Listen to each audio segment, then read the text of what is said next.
ఆయన ఈ పునరుత్థాన దినంలో విశ్రాంతి దినంలో పరిశుద్ధ దినమందు పరిశుద్ధులైన యేసుక్రీస్తు వారి నామం పేరు ప్రభావ మందిరంలో చేరి పునరుత్థాన యేసుక్రీస్తు వారి నామం పేరుతో పూజలు కీర్తనలు నిన్ను మహిమపరుస్తూ ఆరాధిస్తున్న జీవపాలను అర్పించడానికి మాకు సహాయపడుతూ వచ్చారు.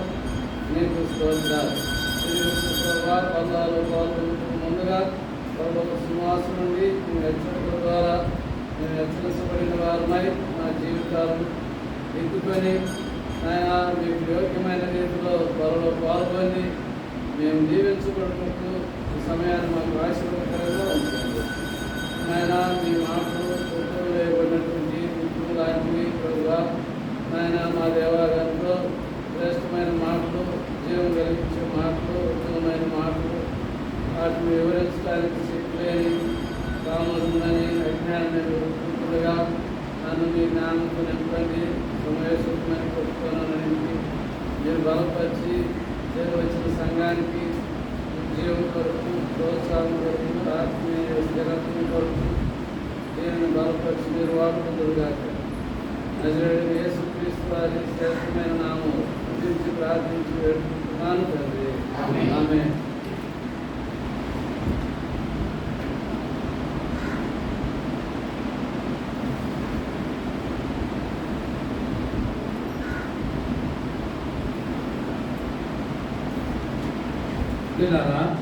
పోయిన వారము మామూలు అల్లుల గురించి మాట్లాడుతూ వచ్చాను. మోషా మామయ్య విప్లవం గురించి. మెట్టు వారు ఇరువురు మంచి బుద్ధి కలిగిన వారు, మంచి అనుభవాలు కలిగిన వారు. వారు ఇరువురు వారి యొక్క మనసుల్లో వారి యొక్క గుణాలు సమకాలికులుగా ధ్యానిస్తూ వచ్చారు. ఈ ఉదయ కాలంలో దావీదు మామయ్యన సౌలు గురించి మనం ధ్యానిస్తున్నాం. దావీదు ఎటువంటి గుణం కలిగిన వాడు, సౌలు ఎటువంటి గుణం కలిగిన వాడు. దావీదు సౌలుకు అల్లుడుగా ఉన్నాడు, సౌలు దావీదు మామగా ఉన్నాడు. కాబట్టి దావీదు ఎటువంటి గుణగణాలు కలిగిన వాడు, సౌలు ఎటువంటి గుణగణాలు కలిగిన వాడు. దావీదు సుబుద్ధి కలిగిన వాడని ఇప్పుడు మనం చదువుకున్న 1 సమూయేలు 18వ అధ్యాయం 5వ వచనంలో గమనిస్తూ వచ్చాము. సుబుద్ధి గారికి పని చేసుకుని వచ్చాను అని చెప్పి చూస్తూ వచ్చాము. పోయిన చోటుకెళ్ళ సుబుద్ధి కలిగిన దావీదు మామైనటువంటి సౌలు ఎటువంటి వాడు అంటే దుర్బుద్ధి కలిగిన ఆపోజిట్. అల్లుడైన దావీదు సుబుద్ధి కలిగిన వాడైతే దావీదు మామైన సౌలు ఎటువంటి వాడంటే సుబుద్ధికి వ్యతిరేక పదం, దుర్బుద్ధి కలిగిన వాడని మనం చెప్పుకోవచ్చు. వాక్యం ధ్యానించడం ఎంత దుర్బుద్ధి కలిగిన వాడో మనం వాక్య ధ్యానంలో చూస్తాం. సౌలు ఎంత సుబుద్ధి కలిగిన వాడో దావీదు గురించి మనం చూస్తాం. మొట్టమొదట సుబుద్ధిని ధ్యానించుకున్నాం, దావీదుని ధ్యానించుకున్నాం. నేను ఎటువంటి సుబుద్ధి కలిగిన వాడు దావీదు.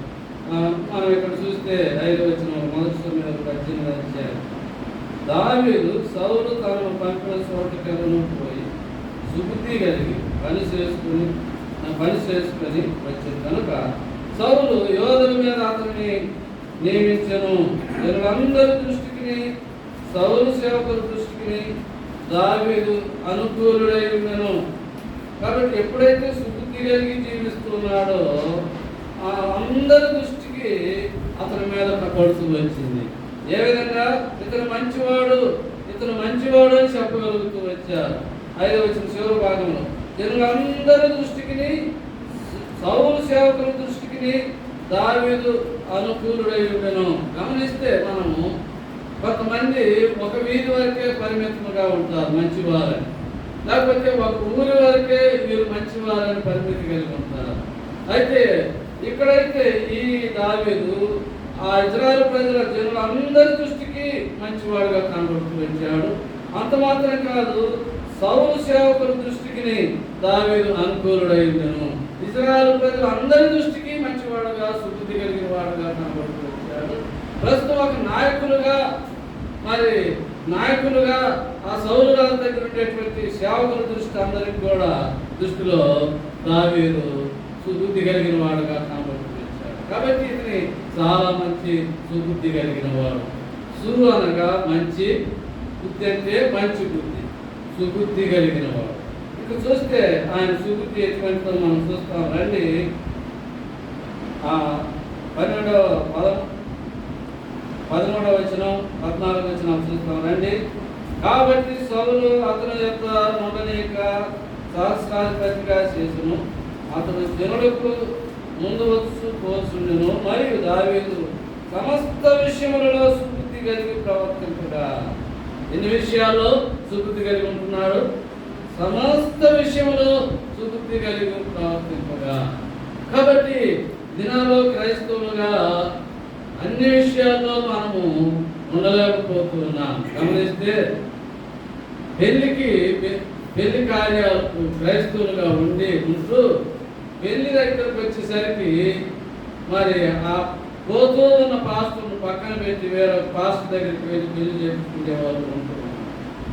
ఆ విధంగా పసుపు రాసుకోకుండా పెళ్లి చేసుకునే వాళ్ళు లేరు. విలువైన గుడ్డలు బట్టలు కొనుక్కొని పసుపు రాసుకుంటున్నారు.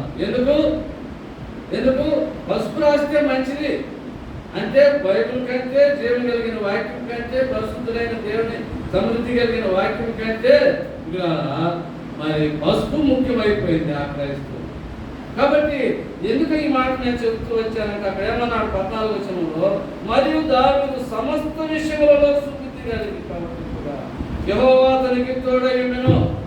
యెహోవా మనకు తోడై ఉండాలంటే సమస్త విషయములలో మందిరం నుంచి వెళ్ళిన తర్వాత సోమవారం నుంచి శనివారం వరకు అన్ని విషయాల్లో, మన ఆఫీసుల్లో, మన ఉద్యోగాల్లో, అన్ని విషయాల్లో మనం సుబుద్ధి కలిగి జీవిస్తే జీవము కలిగిన పరిశుద్ధులైన యెహోవా దేవుడు, సృష్టికర్త అయిన దేవాది దేవుడు మనకు తోడుగా ఉంటాడని ఇక్కడ చూస్తున్నాం. అంత మాత్రమే కాదు, 15వ వచనం గమనించండి.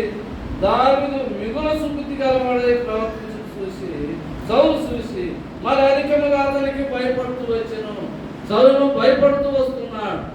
ఎందుకు భయపడుతున్నాడు సౌలు రాజు? మరి దావీదు కంటే మిగుల సుబుద్ధి గలవాడై ప్రవర్తించడం చూసి సమస్త విషయంలో సుబుద్ధి గలవాడని చూస్తూ వచ్చా. రెండవది, మూడవదిగా మిగుల సుబుద్ధి గలవాడై ప్రవర్తించుట అంటే సుబుద్ధిలో మరి ఎక్కువ సుబుద్ధి. అంటే ఇక ఆయన సుబుద్ధికి పరిమితం లేదు, ఆయన సుబుద్ధికి హద్దు లేదు, ఆయన సుబుద్ధికి ఇక ఎవరు లేరు, హద్దులు లేవు. అంత మరి ఎక్కువ సుబుద్ధి కలిగినటువంటి వాడుగా ఉండుట గమనించిన రాజు అయిన సౌలు ఏం చేస్తున్నాడట? భయపడుతూ ఉన్నాడు. కాబట్టి నీకు నాకు కూడా మరి రాజులు సైతం భయపడాలా అంటే మనం ఏం చేయాలా? సమస్త విషయములలో మనం మిగుల సుబుద్ధి గలవారమై మనం ఉన్నట్లయితే ఆ దేవాది దేవుడు, సర్వశక్తి కలిగిన దేవుడు మనకు తోడై ఉంటాడు. అప్పుడు ఎంతటి వారైనా మనకు భయపడతారనే దాంట్లో సందేహమే లేదు. కాబట్టి అందుకనే వాక్యంలో రాయబడింది, మార్క్స్ వార్త 9:23 నమ్ముకునే వాళ్ళైతే సమస్తము సాధ్యమే. సమస్త విషయంలో మిగుల సుబుద్ధి గలవారంగా మనం జీవించడానికి ప్రయత్నం చేస్తే దావీదు లాంటి వారంగా, వారు ఎంతటి వారైనా ఆ సౌలు భయపడినట్టుగా దావీదు నీకు నాకు మనం కూడా ఎదుటివారు భయపడటానికి సిద్ధంగా ఉంటారు అనే దాంట్లో సందేహం లేదు. ఇలా గమనించండి, సుబుద్ధి, మిగుల సుబుద్ధి, సమస్త విషయంలో సుబుద్ధి, పైన చూశాము సుబుద్ధి కలిగి పనిచేసుకుని విజయవంతుడిగా వస్తున్నాడు. 3 విధాలుగా సుబుద్ధి కలిగిన వాడని చూస్తున్నాం. ఇంకా మనం చూస్తాం నేను సుబుద్ధి ఎంతటిదో మనం చూడగలం. రండి, చాలా వికృతమైన సుబుద్ధి అని మనం చూడగలం. 2-3 విషయాలు మనం ధ్యానిస్తే రండి. 18వ అధ్యాయం 10వ వచనంలో ఎటువంటి వారి ఎడల ఆయన సుబుద్ధి చూపిస్తున్నాడో మనం చూస్తాం. 19వ అధ్యాయం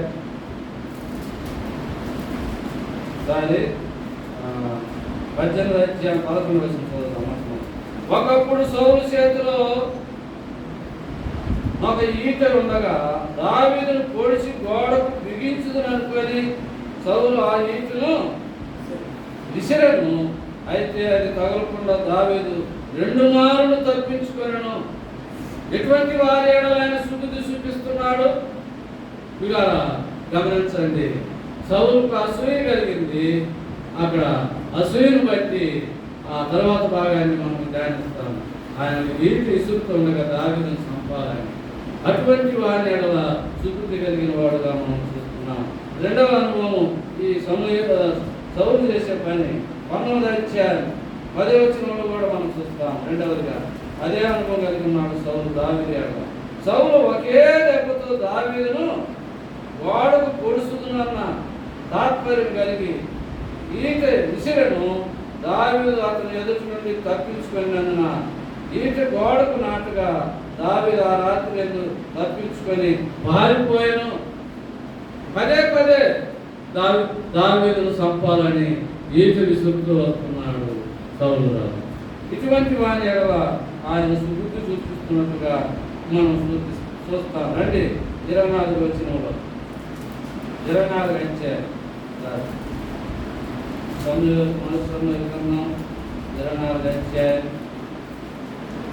24 అధ్యాయం 5వ వచనం 4:5 దావీదు జనులు అదిగో నీ దృష్టికి ఏది మంచిదో అది నీవు అతనికి చేయనట్లు నీ శత్రువుని నీ చేతికి అప్పగించునని యెహోవా నీతో చెప్పిన దినం వచ్చినని అతను తనగా దావీదు లేచి వచ్చి సౌలుకు తెలియకుండా అతని పై వస్త్రం సింహను కోసము సౌలు పై వస్త్రము తాను కోసినని దావీదు మనసు వచ్చి ఇతడు యెహోవా చేత అభిషేకమునందిన వాడు కనుక యెహోవా చేత అభిషేక్తులైన నా ప్రభువునకు నేను ఈ కార్యం చేయను, యెహోవాను బట్టి అతను నేను చంపునని తాను జనులతో. చూడండి ఎలా కనపరుస్తున్నాడు ఈటి విసిరినటువంటి వ్యక్తిని చంపాలని. దావీదు మీదకి ఈటి విసిరినటువంటి వ్యక్తిని 1కి 2 సార్లు 3 సార్లు చంపాలని ప్రయత్నం చేస్తూ తరుముతున్నటువంటి సౌలు రాజును ఇలా అక్కడ చక్కగా దొరుకుతూ వచ్చాడు, నిద్రపోతూ అక్కడ ఒంటరిగా. అయితే ఏం చేస్తూ వస్తున్నాడు? వస్త్రం సింగును మాత్రమే కోసుకున్నాడు. ఎందుకు? సౌలు రాజా, నువ్వు నాకు చాలా చక్కగా దొరికిపోయావు, మరి నీ దగ్గర ఉన్న సైనికులు అందరూ నిద్రపోతున్నారు, మరి మీరు నిద్రపోతున్నారు కనుక మిమ్మల్ని చంపాలంటే ఎంతో సులభంగా నేను చంపుకోవచ్చు. అయితే నేను చంపడానికి నాకు యెహోవా చేత అభిషేకించబడిన వాడు కనుక నేను చంపడానికి నాకు ఇష్టం లేదని చెప్పి వస్త్రపు సింగు మాత్రం కత్తిరించుకున్నాడు. ఎందుకు? ఆయనకు తెలియపరచడానికి, ఇదంతా నాకు దొరికిపోయావని చెప్పడానికి. ఆ వస్త్రపు సింగు కత్తిరించినందుకు ఏం చేస్తున్నాడు దావీదు? నొచ్చుకుంటున్నాడు అంట, మనసులో ఎంతో ఫీల్ అవుతున్నాడు, బాధపడుతున్నాడని వాక్యంలో ఈ 4-5 వచనాల్లో మనం చూస్తున్నాం.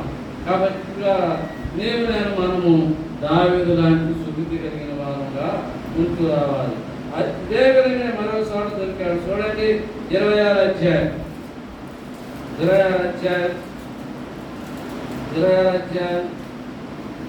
8-9 వచనం. అప్పుడు అభిషేక్ దావీదుతో, దేవుడు ఈ దినమున నీ శత్రువు నీకు అప్పగించును, కాబట్టి నీ సిద్ధమైతే ఆ ఈటితో ఒక్క పోటు పొడిచి నేను అతని నీ భూమికి నాటివేతును, ఒక దెబ్బతో నే పరిష్కారం చేతునగా దావీదు నీవు అతను చంపకూడదు, యెహోవా చేత అభిషేకం పొందిన వారిని చంపి నిర్దోషి ఎవరికి సాధ్యము? యెహోవా జీవంతోడు, యెహోవాయే అతని మొత్తును, అతడు అపాయం వలన చచ్చును లేదా యుద్ధమునకు పోయి నశించును. యెహోవా చేత అభిషేకం పొందిన వారిని నేను చంపను, అలాగను నేను చంపకుండా యెహోవా నన్ను ఆపునుగాక. అయితే అతని తలగడ దగ్గర ఉన్న ఈటిని నీలబొట్టిని తీసుకొని మనం వెళ్ళిపోదామని అభిషేక్తో చెప్పి. గమనించండి, ఇక్కడ కూడా ఏం చేస్తున్నాడు? చాలా చక్కగా ఆయన దగ్గర ఉన్నటువంటి సైనికులు అందరూ చుట్టూ ఉన్నారు, మంచిగా భద్రతగా సౌలుకు. కానీ చుట్టూ ఉండి ఏ ప్రయోజనం? బాగా నిద్రపోతూ ఉన్నారు. అందరూ నిద్రపోతూ ఉండగా మరి సౌలుకు తెలియపరచడానికి నీ పనివారు నీ సైనికులు కూడా నీకు నమ్మకస్తులు కాదు, నిద్రపోతులు. నువ్వు పెట్టుకున్న సైనికులు నిద్రపోతులు, వారి ద్వారా నీకు హాని ఉంది అని తెలియపరచడానికి. అయితే నేనైతే నేను చంపను అని చెప్పి రుజువుపరచడానికి అక్కడికి వెళ్ళి ఏం చేశాడు? ఆ గోడ ఉన్నటువంటి అభిషేక్ అయితే ఏమంటున్నాడు? అతను చంపుదామురా అంటున్నాడు. కానీ యెహోవా చేత అభిషేకించిన వారిని చంపకూడదు. ఇలా ఒకసారి నేను కూడా నా తోటి సహోదరులను నాకంటే ఎక్కువ వారిని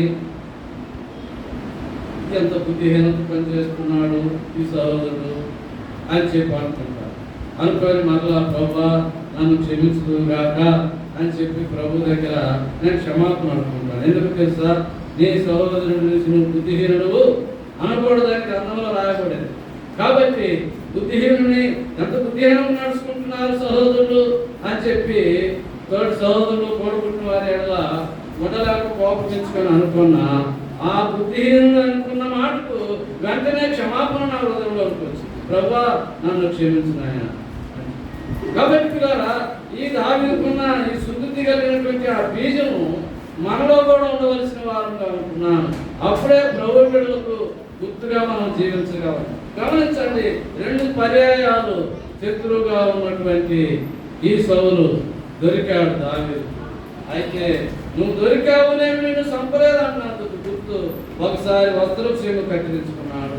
రెండవసారి ఏం చేశాడు? 11వ వచనంలో చివరి భాగంలో, అయితే అతను తలగడ దగ్గర ఉన్న ఈటను నేల పుట్టిని తీసుకొని మన వెళ్ళిపోదామని అభిషేక్ చెప్పి ఆ నేల పుట్టిని ఈటను తీసుకొని వెళ్ళి ఏమంటారు తెలుసా? చూడండి, 14 వచ్చింది.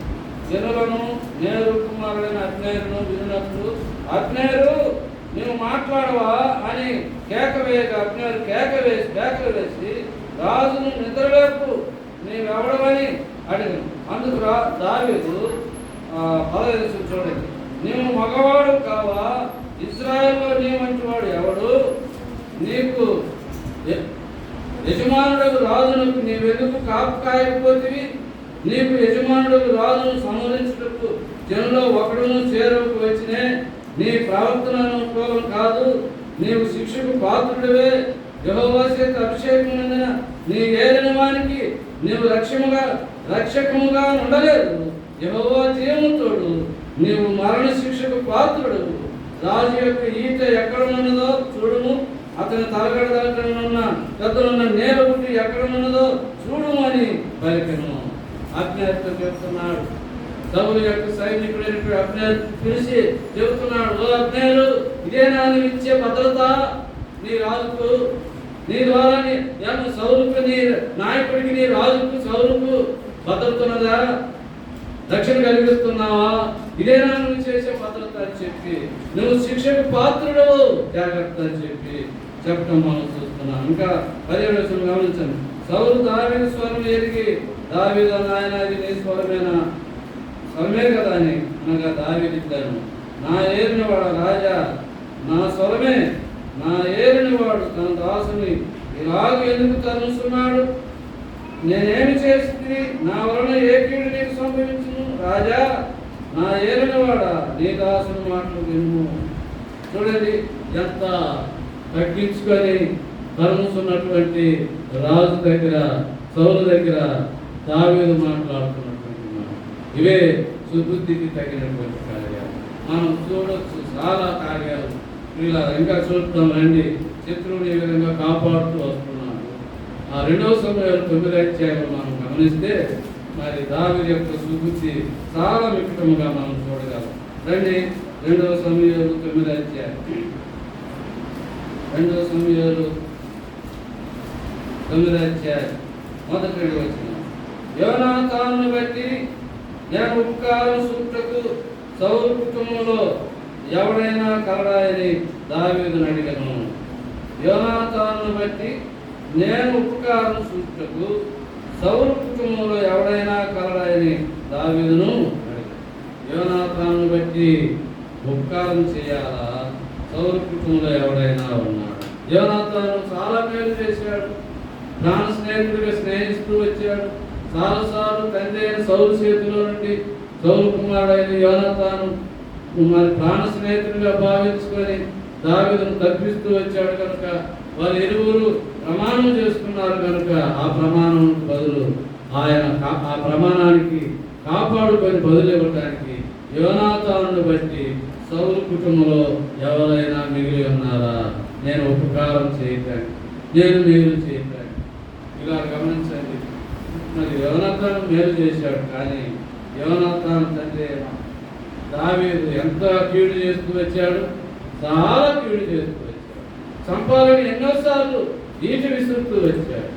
కానీ ఇలా ఆయన పండుకొని నిద్రపోతూ 2 సార్లు దొరికినప్పటికీ 2 సార్లు చంపలేదు. శత్రువుగా ఉన్నటువంటి చక్కగా ఓడిపోయి హతమార్చబడినటువంటి కుటుంబంగా నిర్మూలమైపోగా సౌలు కుటుంబం ఎవరైనా మిగిలి ఉన్నారా? నేను మేలు చేయటానికి. చూడండి మొదటి వచనం, యోనాతానును బట్టి నేను ఉపకారం చూపుటకు సౌలు కుటుంబంలో ఎవరైనా కలరాయని దావీదు అడిగను. కాబట్టి దావీదు విచారిస్తున్నాడు, సౌలు కుటుంబంలో ఎవరైనా ఉన్నారు? శత్రువులు ప్రేమిస్తున్నారు. గమనించండి ద్వారా ఈ శత్రువు కుటుంబంలో వెతుకులాడి వెతికి పట్టుకొని ఒక అతను తీసుకొస్తున్నాడు. చూడండి 6-7 చూస్తున్నాడు. సౌలు కుమారుడైన యోనాతానును పుట్టిన మెఫీబోషెతు దావీదు నదుకు వచ్చి సాగిలపడి నమస్కారం చేయగా దావీదు మెఫీబోషెతు అని అతను పిలిచినప్పుడు అతడు చిత్తము నీ దాసునైన నేను ఉన్నాను అని. అందుకు దావీదు, నువ్వు భయపడవద్దు, నీ తండ్రి అయిన యోనాతాను నిమిత్తము నిజముగా నేను నీకు ఉపకారం చూపి నీ పితరుడైన సౌలుకు అంతయు నీకు మరలా ఇప్పిస్తును. మరి నువ్వు సదాకాలం నా బాబ ఎత్తునే భోజనం చేయని చెలవేయగా. గమనించండి, భూములు పుట్టలు అన్నీ ఎందుకు సంపాదించుకుంటాం మనం? మన పిల్లలు తరతరాలు కూర్చొని తినాలి. అయితే ఇక్కడ ఏమంటున్నాడు 7వ వచనంలో, సౌలుకు అంతా నీకు మరలా ఇప్పిస్తును, మరియు నువ్వు సదాకాలం నా బాబా ఎత్తునే భోజనం చేయదని చెప్పాడు. సదాకాలం నా బాబా ఎత్తును భోజనం చేస్తావు, మరి పండే భూముల నీకెందుకు మెఫీబోషెతు? ఇలా ఇదే సుబుద్ధి కలిగిన వారు. కాబట్టి నేను మనం ఇలా భోజనం చేస్తూ అంటున్నాడు సదాకాలం. ఎవరి దగ్గర? ఇలా దావీదు రాజు ఇంటిలో. ఎవరు? శత్రువుగా ఉన్నటువంటి వారు, శత్రువు యొక్క సంతానం. కాబట్టి మనము శత్రువును ప్రేమించే మనసు కావాలి. అందుకే మనము శత్రువులమై ఉండగా ఆరాధన వాక్యం వింటాం. రోమాపత్రిక 5వ అధ్యాయంలో మనం శత్రువులమై ఉండగా మన ఎడల ఆయన ప్రేమ చూపించి మన కొరకు ఆయన మరణించాడని చెప్పి రోమ 5వ అధ్యాయంలో మనం చదువుతాం. కాబట్టి యేసుక్రీస్తు వారు శత్రువులమై ఉన్న మనల్ని ప్రేమించి మన కొరకు ప్రాణం పెట్టిన వ్యక్తి యేసు ప్రభువు. దావీదు కూడా శత్రువును ప్రేమిస్తున్నాడు. శత్రువును ప్రేమించి నా ఇంట్లో సదాకాలం భోజనం చేయడం అనే మాట ఎంత సుబుద్ధితో కూడినటువంటి మనసు. కాబట్టి శత్రువును ప్రేమించే మనసే సుబుద్ధి. గమనించండి, శత్రువుకు విందు చేసిన వ్యక్తిని మరొక వ్యక్తిని నేను చూపిస్తాను. ఆదికాండం 26వ అధ్యాయం.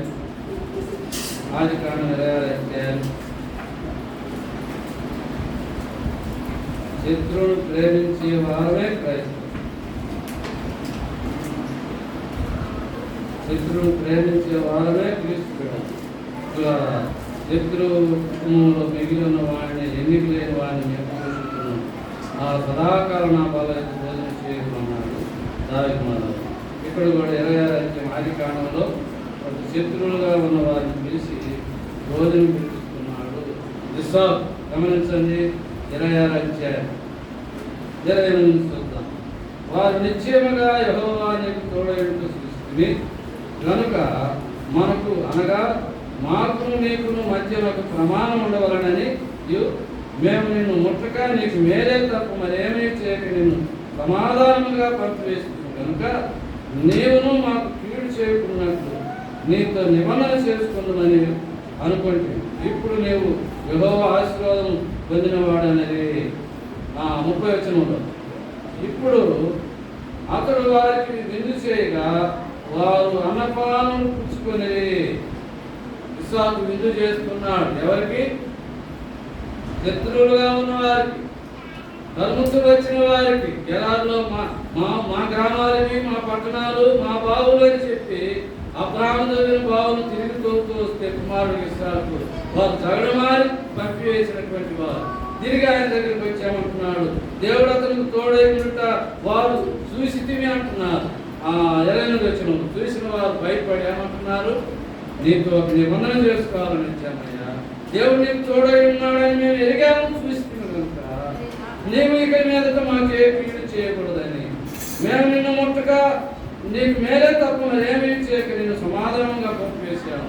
కాబట్టి నువ్వు కూడా మమ్మల్ని ఏం చేయను అని చెప్పి మాతో ప్రమాణం చేయమని చెప్పి బాగా మాట్లాడుతుండగా ఈ శత్రువులుగా వచ్చిన వారికి ఇస్సాకు ఏం చేస్తున్నాడట 30 వచనంలో, అతడు వారికి విందు చేయగా కాబట్టి పిల్లల ప్రభు బిడ్డలమైన లక్షణాలు ఇవే.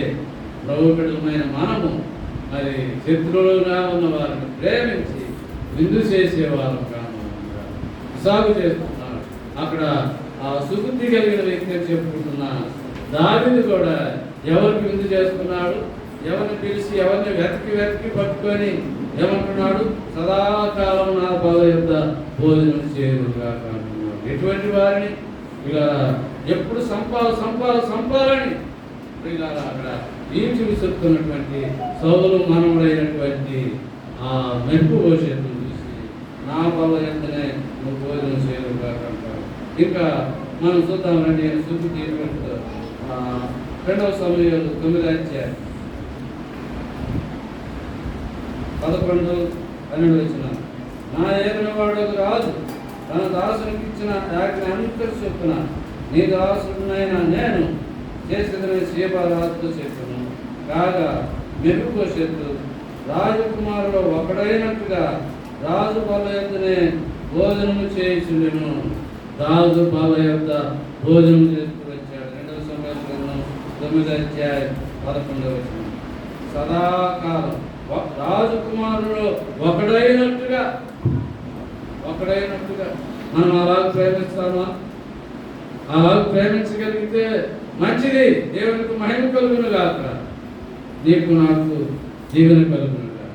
ఇలా రాజకుమారుడు ఆ కుటుంబంలో ఒక సభ్యుడిగా ఎంచుకొని, రాజకుమారుడు ఒకడిగా ఎంచుకొని ఆయన ఇంట్లో నా రాజు బల యొక్క నేను భోజనం చేయించుండని చెప్తున్నాను. ఇంకా 12వ వచనం. మెరుపుభవిష్యత్తునకు ఒక చిన్న కుమారుడు వాని పేరు మేక, మరియు సేవ అంతట్లో కాపురం ఉన్న వారందరూ మెరుపుభవిష్యత్తునకు దాసులుగా ఉండేది.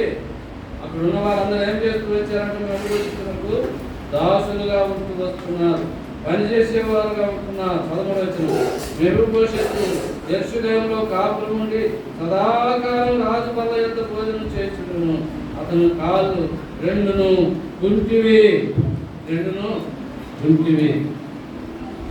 ఎన్నిక లేనటువంటి వాడు. గమనించండి, శత్రువు కుటుంబానికి చెందినవాడు మాత్రమే కాదు, ఇక ఎటువంటి వాడు 2 కాళ్ళు కుంటివారి యొక్క పరిస్థితి ఏమిటి మనకు బాగా తెలుసు. దారి పక్కన కూర్చొని అడుక్కోవాల్సిన పరిస్థితి. 2 కాళ్ళు కుంటివారైతే వారు అడుక్కోవాల్సిందే, భిక్షమెత్తవలసిన పరిస్థితులు ఉన్నవాడిని తీసుకొచ్చి దావీదు ఇంట్లో కుమారులు ఒకనిగా భావించుకొని సదాకాలము నా ఇంట్లోనూ భోజనం చేయదు. ఇటువంటి వారిని శత్రువు మనమని అంత మాత్రం కాదు, కుంటివారు. కాబట్టి నేను మనం పడుకుంటారు ఆత్మీయంగా ఒకప్పుడు కుంటివారు, పనికిరాని వారు మనల్ని ఏం చేస్తూ వచ్చాడు, మన కుంటితనాన్ని యేసుక్రీస్తు వారి యొక్క శిలువ మరణం పునరుద్ధానం ద్వారా తొలగిస్తూ వచ్చాడు. ఇప్పుడు మనం ఉన్నతమైన స్థానంలోకి వచ్చాము కనుక ఉదయకాలం ఆరాధిస్తూ వచ్చాము. అంత మాత్రమే ఇప్పుడు ప్రభు బలలో పాల్గొనుతున్న మనము ప్రభు బిడ్డలుగా మనం ఎలా ఉంటున్నాం. యేసు ప్రభు వారు చేసిన పని ఈ సుబుద్ధి కలిగినటువంటి ఈ దావీదు చేస్తూ వచ్చారు, గమనిస్తూ వచ్చాము. చూడండి, సుబుద్ధి ఎంతటి సుబుద్ధో మనం చూస్తూ వచ్చాము. ఈటి విసిరిన వారిని సంపకుండా 2 సార్లు 3 సార్లు ఎన్నో పర్యాయాలు దొరికినటువంటి సౌలును తప్పిస్తూ వచ్చాడు, సంపకుండా వచ్చాడు. ఆయన భటులను కూడా సైనికులను కూడా గద్దిస్తూ వచ్చాడు. అబ్నేరు నువ్వు నిజమైన సైనికుడివేనా? నిన్ను నమ్మినటువంటి రాజుకు నువ్వు రక్షణ కలిగించే భటుడివేనా? నీకు శిక్ష తప్పదు అని చెప్పి అబ్నేరును హెచ్చరిస్తూ కోపగిస్తూ వచ్చాడు కదా. ఎంతటి సుబుద్ధి కలిగిన వ్యక్తి మనం ఆలోచించగలం. కాబట్టి మరి మనం గమనిస్తే సమయం లేదు. ఇప్పుడు సౌలును చూద్దాం. దుర్బుద్ధి, ఆయన దుర్బుద్ధి ఎక్కడితో మనం చూస్తాం. రండి, నిర్గమకాండం 1 సమూయేలు గ్రంథం, క్షమించండి, 18వ అధ్యాయం. 1 సమూయేలు గ్రంథం 18వ అధ్యాయం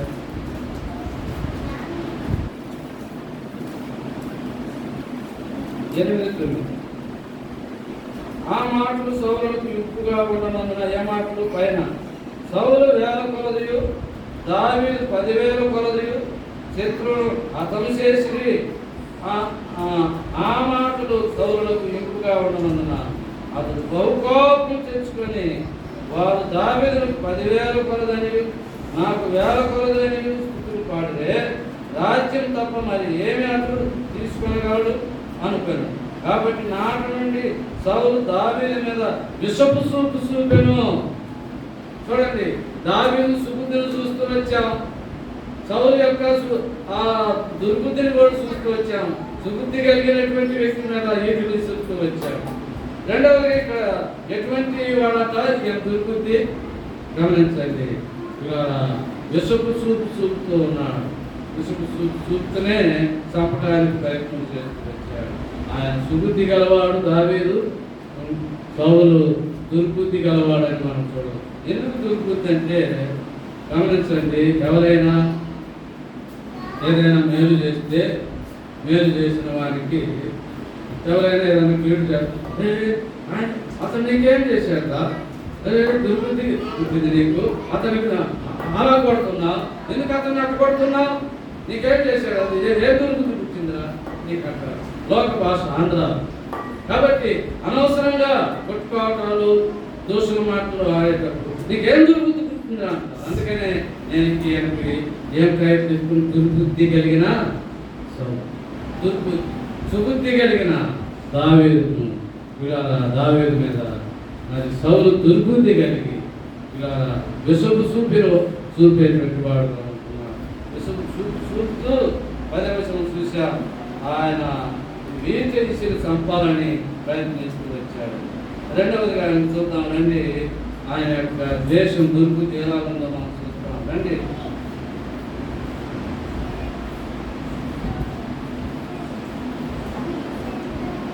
18వ వచనం నుంచి 1 సమూయేలు గ్రంథం 18వ అధ్యాయం 18. అందుకు సౌలు రాజునకు అల్లుడను నేను అచ్చటి వాడును, నా స్థితి అయిన ఇజ్రాయేలు నా తండ్రి కుటుంబాన్ని ఏర్పాటుది సౌలు తను.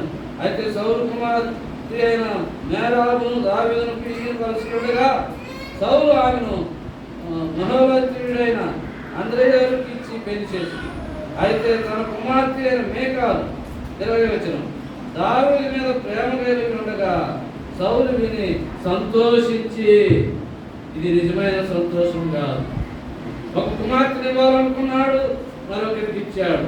ఆ తదుపరి ఆలోచిస్తుండగా ఆయనకు ఒక వార్త వచ్చింది. ఏమొచ్చింది? 20వ వచనం అయితే తన కుమార్తె అయిన మీకాలు దావీదు మీద ప్రేమ కలిగి ఉండగా సౌలు విని సంతోషించి ఏమంటున్నాడు తెలుసా? చూడండి, 21వ వచనం ఆమె అతనికి ఉరిగా నుండినట్లును విరుక్తిలో చెయ్యి అతని మీద పడినట్లును నేను ఆమెను అతనికి ఇచ్చును అనుకొని, ఇప్పుడు నేను మరి ఒక రాణి చేత నాకు అల్లుడు అని అతనితో దావీదుతో చెప్పి మీకాలు ఇవ్వటానికి ప్లాన్ వేసుకున్నాడు.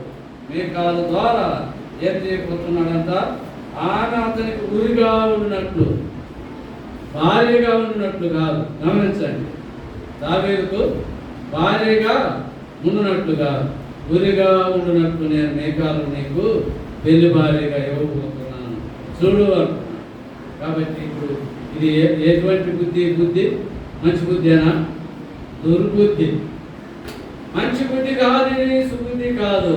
సుబుద్ధి కలిగినటువంటి దావీదు ఎడల ఎటువంటి దుర్బుద్ధి ఆలోచన చేస్తున్నాడు. నేను ఆయన మేకాలను ఇస్తాను.